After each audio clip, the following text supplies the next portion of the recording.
All right, so I'm just going to do the last part of this question, the kind of newer part of it, maybe a published accounts question, putting in these notes. All right, so as I said in the kind of intro video to this, there is in your book around about 11 different notes that come up.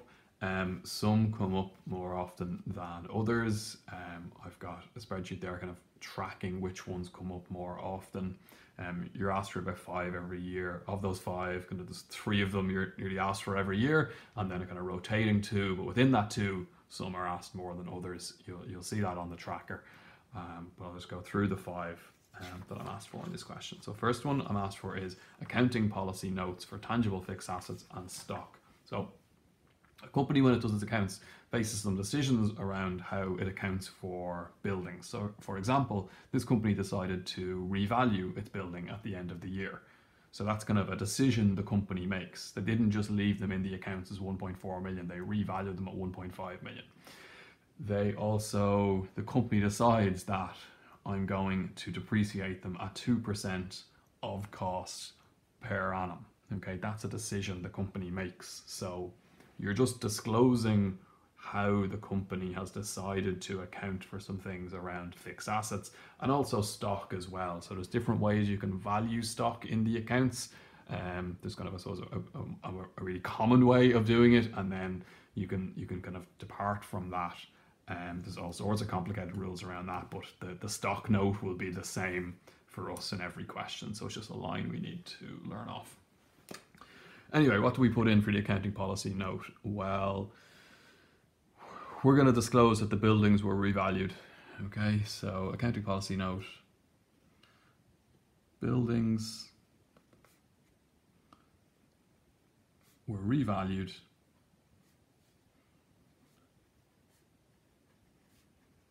at the end of the year, at the end of 2000. And we have put them in the accounts at the revalued amount. Okay, so they have been included in the accounts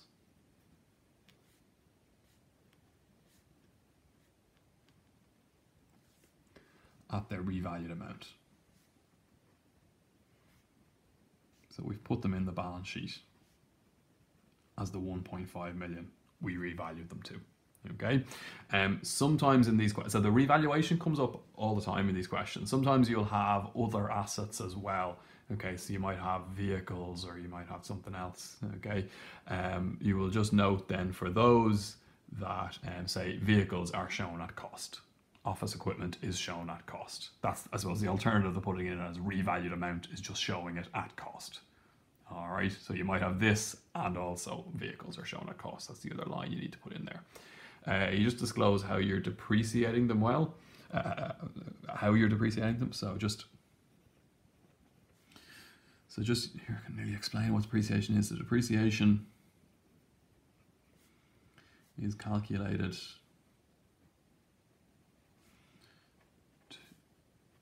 to write off the cost of the assets over their useful economic life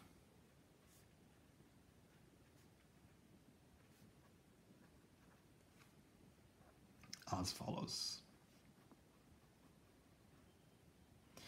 And in this case, buildings is 2% per annum of cost, and of cost means it's what's called a straight line value. So as follows, so buildings 2% per annum, and when it's of cost, that is on what's called a straight line basis. So you might, again, if you had another asset in this question, you might have vehicles 15% per annum reducing balance. Okay, so it's either going to be straight line or it's going to be reducing balance, and you'll just list the assets and how they're depreciated. Okay, so that's the fixed asset bit done. I'm going to do the stock one then. The stock one is just a line you need to learn off. So stocks are valued on a first in, first out basis.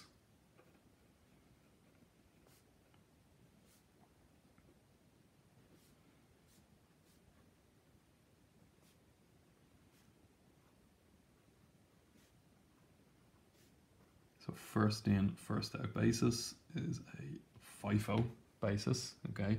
So you've got LIFO and AVCO, last in, first out, and average cost are two other ways you can do it. But stocks are valued on a first in, first out. FIFO basis is the default. So they're valued on a FIFO basis. It just means that the first ones you buy, they're assumed to be the first ones you sell. So you kind of sell the older stuff first, is basically what that means. At the lower, we've kind of seen this come up in adjustments before where stuff is damaged maybe, so at the lower of cost or net realizable value.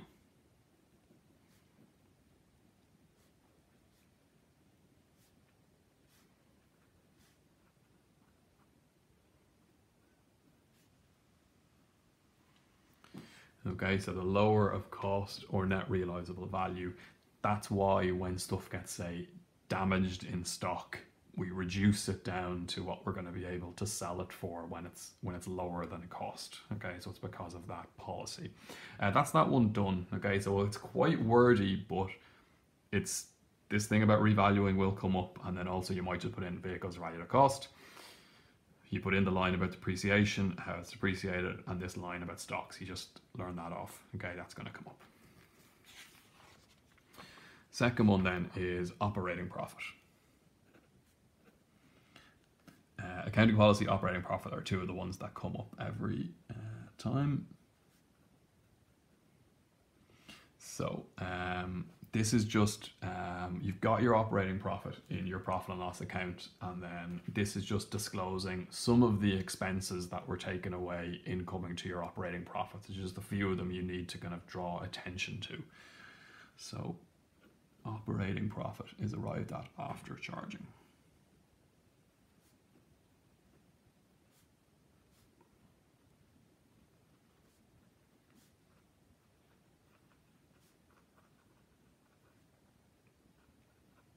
And you're just going to list 4 items here in this question. So first one is depreciation. So how much depreciation went into my accounts? Well, I got 2% of 1.4 million, 28,000, and I added that to administration expenses. So I have charged 28,000 depreciation incoming to my operating profit. Auditor's fees is another one. I'll go through kind of a little bit the justification for why we put these in a second. So auditor's fees, they went in admin expenses as 18,000. I need to put in the director's fees as well every time.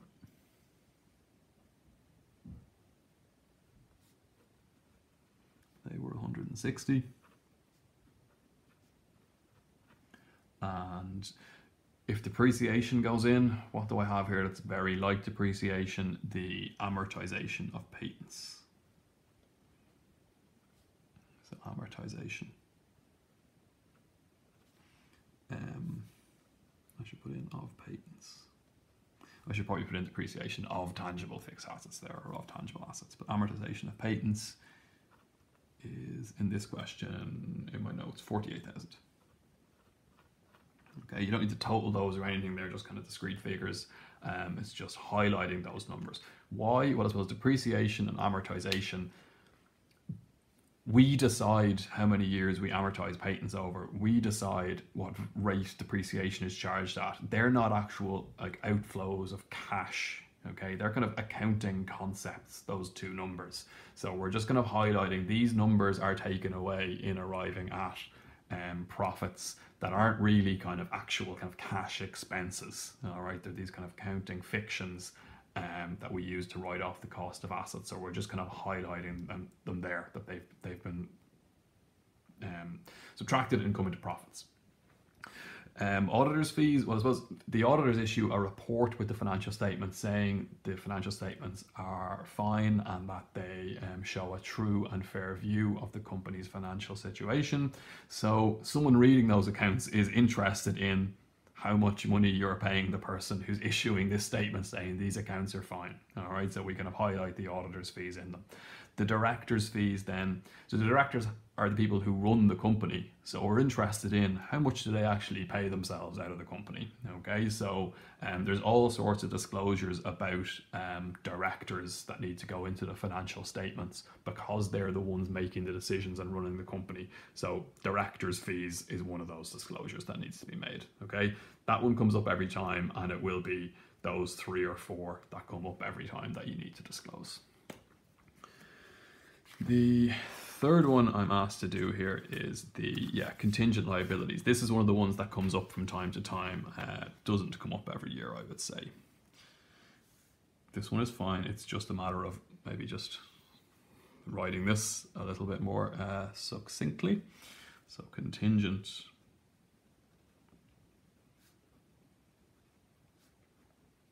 liabilities.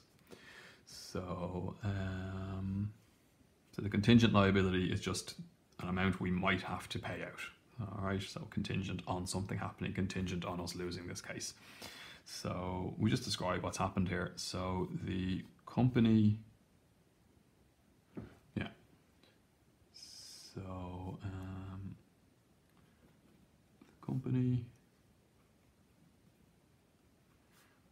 is being sued by a customer who had an accident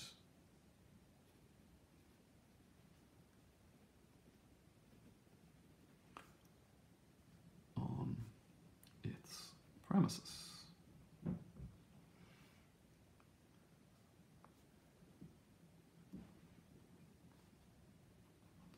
The company's solicitors believe the company is unlikely to be liable.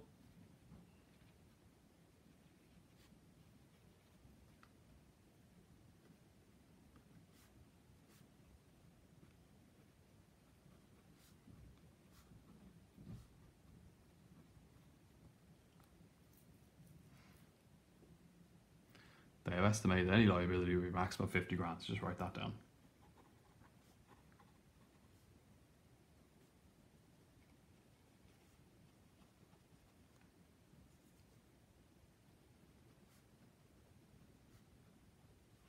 Liability would be a maximum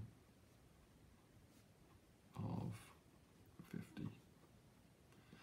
Look, it's written there properly, and then the solution as well, rather than what you kind of handwriting here. But that's what you need to write. So it's just writing this down again, basically. Okay, just what happened.